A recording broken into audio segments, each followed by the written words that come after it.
welcome to Keeping It Real, where we talk about real financial problems with real people and really come up with real financial solutions. My name is Irene Meyer.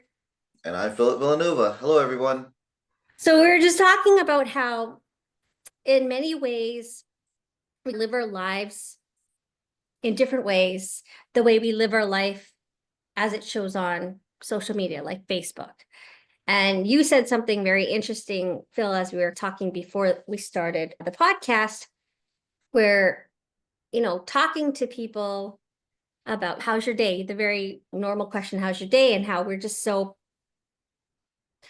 I guess, conditioned to just say, okay. We don't tell everybody how we're actually feeling at the moment. We might be having a bad day, but someone says, how are you doing? You're like, I'm good. How are you? And we just go right to the next person and asking them how they're doing. They're probably telling us they're good too, but we don't talk about how we're really feeling and how there's only, a specific amount of people that we actually trust to be able to tell how we're really feeling. And in some cases, maybe only one person that we trust to be able to take what we're saying and really be open and vulnerable with them. And you're probably wondering, how does this relate to finances? You said something very interesting, Phil. You said Facebook on real life. Why don't you explain what you meant by that so people here can understand what you meant by that?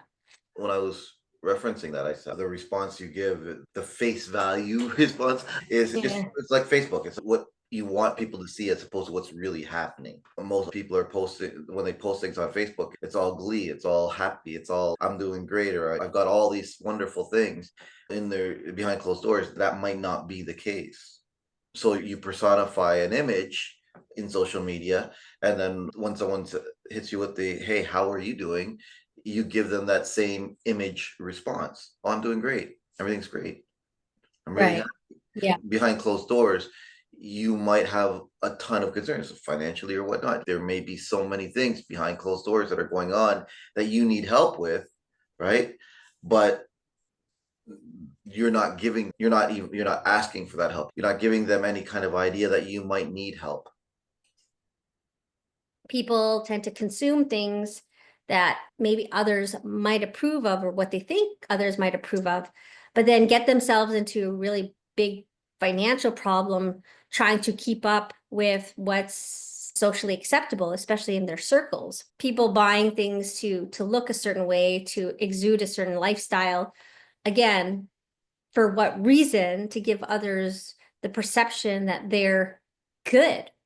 Yeah. I ran into two clients this past week who were so vulnerable in the sense that they were, I just want to know that I'm okay. I just want proper advice. And when I took a look at both of them, interestingly enough, one of the things I did is I first tested the waters because these people were like pretty much people I've never met before. One of them I met kind of as a lead, and the other one was referred to me by somebody else, but I've never met them before. But I'm very careful now about who I take on as a client. So I wanted to test the waters to see what kind of client and help they're going to need. So the first thing I did is I sent them a questionnaire about, their current finances. And in an email, I documented, I need this to be sent to me, and we will make an appointment when we get this sent to me. And they're both Mhm. on the ball. They sent it to me. And I was so impressed by that because they were organized in the sense that they got it to me pretty fast. Even though I told them, if you need more time, let me know. It got to me fast. They texted me to let me know they did it. And they texted me to let me know they did the questionnaire. And you know what's interesting? These two ladies who were very concerned about if they're okay are probably two of the best financially situated clients like that I've seen in a long time. And to me, if I were to describe them personally, they aren't the kind of people that actually felt that they need to go on social media to show that they were rolling in the dough, right? They both made six figures. They both had really great propensities to save. And they were still very worried that they were not okay. And they wanted to talk to an expert.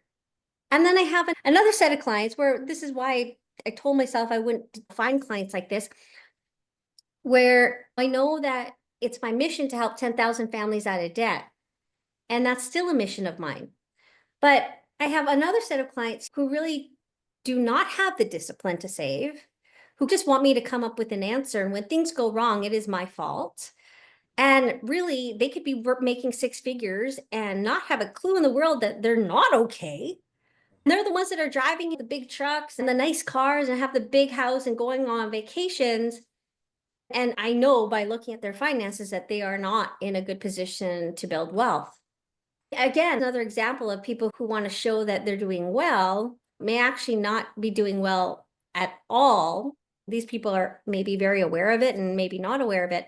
But coming back to the original question about what do you say when someone says, "How are you?" Do you think, in a way, by not acknowledging the problems, whether it's "How are you? I'm okay," or the financial problem I just explained to you, like, could be a long-term problem if you don't acknowledge it? And that's why there's always the idea of having that confidant. For those two ladies that you had mentioned earlier, you became their financial confidant, right? So they have concerns about their financial future and making sure that they're on track still. So they sought out someone that they can be open with.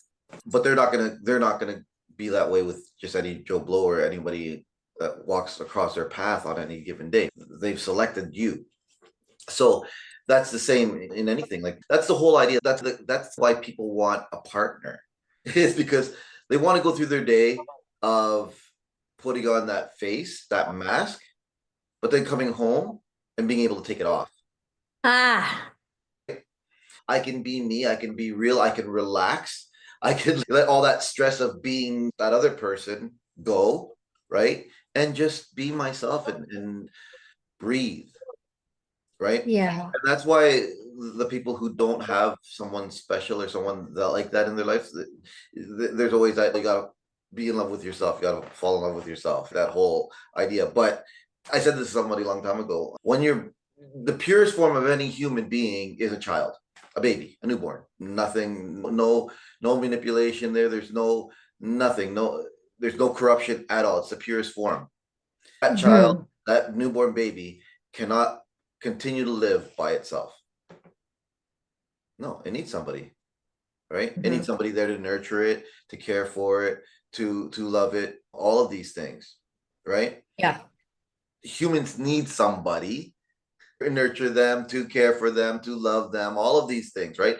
Humans need that. When it comes down to being able to release and just be yourself and who you are, having somebody to be able to do that with is important, I think. Like, Yeah. and Yeah. some people say, "Oh, I'm alone and I've been alone for 10 years. I'm happiest I've ever been." Why do you have to say that then? Like, Yeah, that's true. yeah. You don't have to say you're happy. Yeah, and we had this conversation the other day about a show that I was watching where they have monthly millionaire meetings, and they were asking them how much their jeans cost. These are millionaires buying Right. clothes at thrift stores. They're not strutting around $100 pair of pants. They're not, or $400 pair of pants or whatever. They're not strutting around in these major suits or anything of that nature. They're wearing thrift clothes, and they're worth $1 million. So things that Yeah. the people who, like you said, these two ladies, they're not out there strutting their stuff. They don't have there's an old saying called little man or big man, little man syndrome, where they have to have the big truck, they have to have all this kind of things because they're trying to mask their insecurities of maybe being inadequate themselves about something. Right. Where it's funny because back in my days, I was maybe overly confident. Back in my early days, and Really? and people used to tell me, "Philip, why don't you buy new clothes?" I used to have a fitness facility, and my members that knew me personally and would come over to my place actually took all my wardrobe and threw it out. They were like, "Philip, you still have acid wash jeans, for crying out loud." Oh, so you'd Now, be you balling right? now. That's right. So at this point, they were making fun of me, saying you have all this stuff that it's all outdated. I'm like, I used to tell people this: clothes don't make me look good. I make clothes look good. Yes. Because it was one of those things where I didn't really care. I believed in me. I was confident in who I was. And if somebody didn't like how I did or how I presented myself, it didn't phase me. The people that were going to be important in my life were in my life. There Right. didn't matter if I was walking around in name brand. I never bought name brand anything.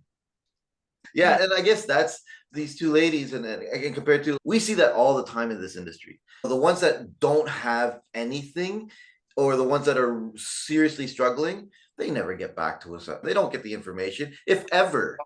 Do they get the, you know Yeah. what? Or there's always something missing. There's always something lacking. They're just not giving us all the information, or all of these things. And the reason why is because they're trying to still personify that they are good when really that they're not, right? And I guess they're just not ready to open up like that and then really say, you Right. know what, I'm really struggling, without even realizing that we could probably really help them out.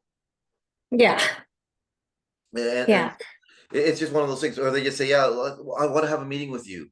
Okay, that's great. A week later, did you want to set up that meeting? A week later after that, Yeah. and just trying to set up that initial meeting is near impossible. You come across that all the time. And then you, like you said, you get these people that are right on the ball. They, you know that they're gonna follow a process. And really the only reason why they are meeting with you is to make sure that they are on track, right? Yeah. And to continue being Yeah. on track, because they understand the value of being on track. They're not thinking, I'm losing all my money today, it'll come back tomorrow. No, it doesn't work like that. I want to be able to stop that hiccup now, because the impact, just like money compounds, the impact of a mistake compounds as well. Something that might seem minuscule right now, 5 years from now could be major. And so if Yeah. you don't nip it in the bud right now, it could be extremely impactful down the road and maybe extremely difficult to rebound from. Yeah. Right. I'm going to tell you the commonality between these two ladies because, like I said, they're both six-figure earners. One's 29, the other one is 48. So they're both two different ages. They both have the willingness and the propensity to save money. So through either employer, through themselves, through their bank. One of them has no debt at all. The other one, the only debt she has is her mortgage. Both of them are single, maybe even newly single, not sure. No kids. One of the things that really now strike me as you were talking, the commonality between the two of them, where they admitted they needed help and where I actually opened up their eyes to why they wanted to deal with me in the first place. They both even said this in the appointment. They said, you said something about a budget, and that really excited me. So one thing that they did do, and again, they have an emergency fund just sitting in their savings account. Like, who has that? 3 months worth of a salary in an emergency fund. And one of the things that they both admitted to was they just didn't know really how and where their money was leaving their account, but they still had the ability to save a lot of their paycheck. But both of them admitted to certain things that they probably spent a lot of money on, and they just wanted to just rein that in. And that was just really coming from a place of they just wanted someone to do a budget, which is pretty simple, right? But and I think when people actually know where their money is going, and maybe you can talk to that too, Phil, with your experience with helping people with their budgets, they were so excited for it. Almost like that's the one thing nobody offers, which, by the way, no one does offer that. And at the same time, they were excited to know, oh, there's a way to know, and I don't have to do it. This person's going to do it. And I also had to remind them, I'm not going to try to make you sacrifice things you don't like that you like to do, but at least open up your eyes to maybe there's certain tweaks that we have to make so that you are confident that you're not leaking money. So again, Phil, with your experience with dealing with people and budgeting, what would you say is a commonality with people who, and maybe you don't have people that budget, maybe you've had to come up with the budget, but typically what would be your experience with dealing with people who have to budget? Um, so far, the people who should be on a budget, like Buddy, should Right. have a professional budget done. And realistically, it should be something that is livable and something that they can follow. I think Yeah. that a lot of the people out there say exactly, you said it. You said they're losing their money, they don't know where, or where their money is going. Yeah. That's a common thing. That I would like, I almost want to say 100% of people feel that way. Right. They're out there working, they're busting their butt all the time and working and trying to earn that hard buck. And then they just don't feel like they have enough. They feel like there's just not enough there. 9 times out of 10, no, actually, I'm going to change that. I'm going to say 10 out of 10, 100% of the time, if you have Yeah. a job where you're earning anywhere from 40 plus, you have enough. You have enough, right? Whether Yeah. or not you're budgeting that correctly, that's a totally different story. But if you're making 40 grand or more, you have enough money to be able to provide for yourself and actually enjoy a life. Interesting. That no, you're right. Again, everyone's definition of what they need versus what they actually need Yeah. is different. That's what when people complain about how things are going up in price, I'm very skeptical about that. Yeah, things are going up, but you can't tell me that you're not making more money either because people's salaries have gone up, right? Oh, the cost of inflation is not nearly the cost of, or sorry, the my paycheck isn't going up as much as inflation is going up. Yeah. Did the economy change so that you can afford the things you want? It would be interesting, and people comment on this if you've got something to say in regards to this, but how many of us have had a car payment, right? Mm, We've had a car payment, and then that car payment is now done. Did you mm. miraculously at that point, wow, I have so much extra money? Or did it still feel like you were living paycheck to paycheck? Yeah. If I can intervene with that comment, most people always have a car payment because as soon as their payment is done, they're going back to refinance to get a newer car. So they're never out of a car payment. Yeah, that's true. It's funny how we talk about not having enough money to do things, but we always want to be in debt. Yeah. Because as soon as we have extra money, we're getting a loan on something else, or we're Yeah. buying something else that's unnecessary. But I guess the topic of this is keeping up with the Joneses. We want something that to say, hey, we have this. You might not even really need it, but we want Yeah. to be able to say we have it. And that's just why, whether that's our peers making us feel that way or just media making us feel Yeah. like we have to have these things, whatever. It's something that's been instilled into us. Part of one of the questions that was a common question asked is, how many, since you've become a millionaire, how many cars have you actually bought? Most of them on a consistent basis bought less cars as a millionaires than pre-millionaire. So they had money, they bought less. And their cars weren't like these $1 million cars. They were regular cars. So again, it seemed like on a very consistent basis, when these people actually realized that they didn't have to keep up with the Joneses, that's when their wealth built. That's when they were able to start to develop their income sources and broke that threshold when they realized that they didn't have to keep up with the Joneses and they just had to worry about themselves. Yeah. So I guess maybe the advice we're giving today. The advice, the best thing for anybody, if you, okay, here's the necessities. Find a professional that can help you with budgeting, planning, all. Find a professional that you can believe in, that you can trust, and you're willing to open up and be vulnerable to. Okay, that's the first thing, first and foremost. Second thing is that professional is going to give you advice on how to live within your means, right? Don't take that as an insult. No. Take that as them trying to actually help you live your dream. And this is something a lot of people, when you're dealing with that professional, they're going to give you this kind of advice, right? And some people do find it offensive, or they, okay, no, what are you talking about? I shouldn't be doing this, or I shouldn't be doing that. I'm an adult. Your adulting has got you in a situation where you're actually not living the way you want to live. You know what? Be humble, take the advice, and then you'll be living that life that you want to live. Really, Yeah. just be willing to take the neutral advice from that professional. Yeah. A professional doesn't get paid for giving you this advice. No. Like someone who's going to actually be real and genuine and direct with you by saying, hey, and they'll say it in a, hopefully they'll say it in professional way. Let's take a look at your cash flow and see what's going on there, and like nail down some things that maybe you never saw, or maybe you did have an inkling as to why your cash flow was the way it was. Mm. But they have nothing to gain by telling you how it is. In fact, they probably have a lot more to lose in the case that they might offend you. So again, to your point, Phil, being humble, being open to be vulnerable. One last question. Do you think advisors like that exist a lot? Are there a lot of advisors like that?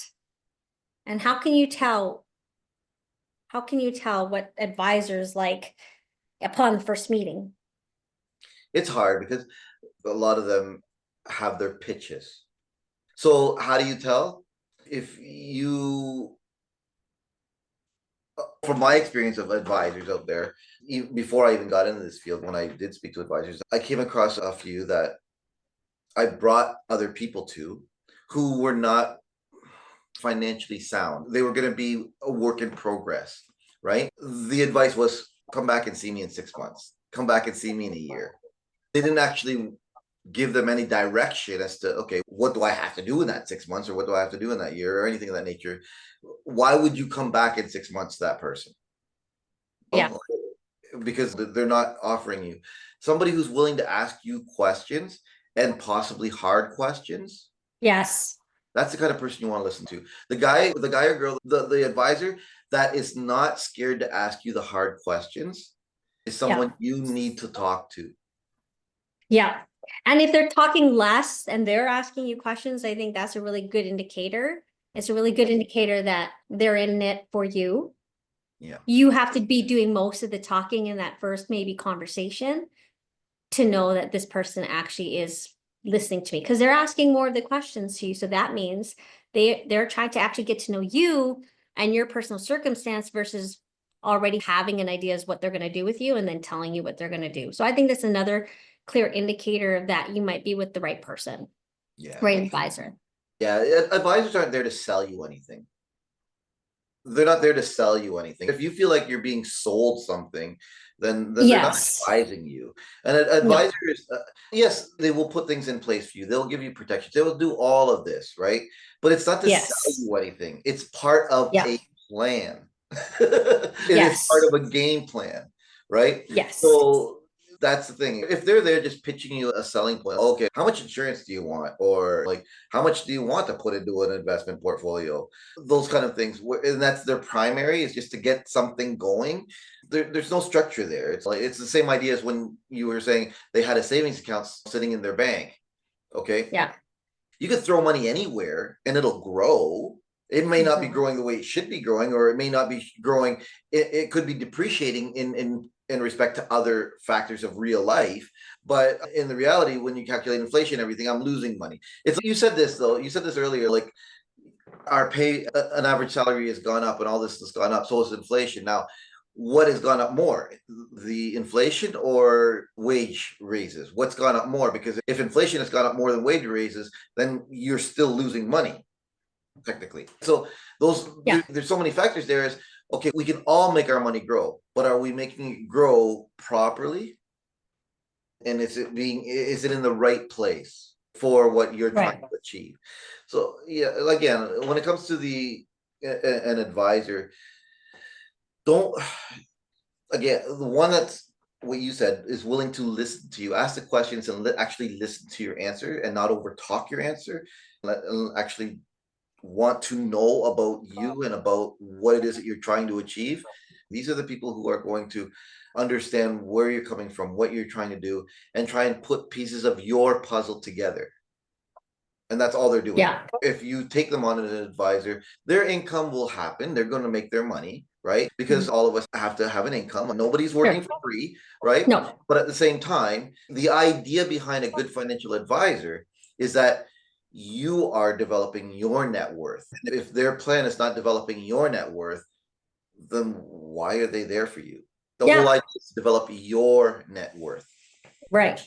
And net worth is your assets minus your liabilities. So they have to be looking at both sides of the coin to be really helpful, not just growing your assets and great investment options, Yeah. but also making sure that you're on track to becoming liability free. Yeah. Yeah. And I guess signing off. Thanks for joining us on our podcast and edit. Have a great day, guys. Yes. And so everyone here understands Irene is officially a year older today. I'm not going to say how old she is, but she's 1 year older. Yes, I'm 1 year older, but I'd like to express the fact that I'm still younger than Philip. Have a good weekend.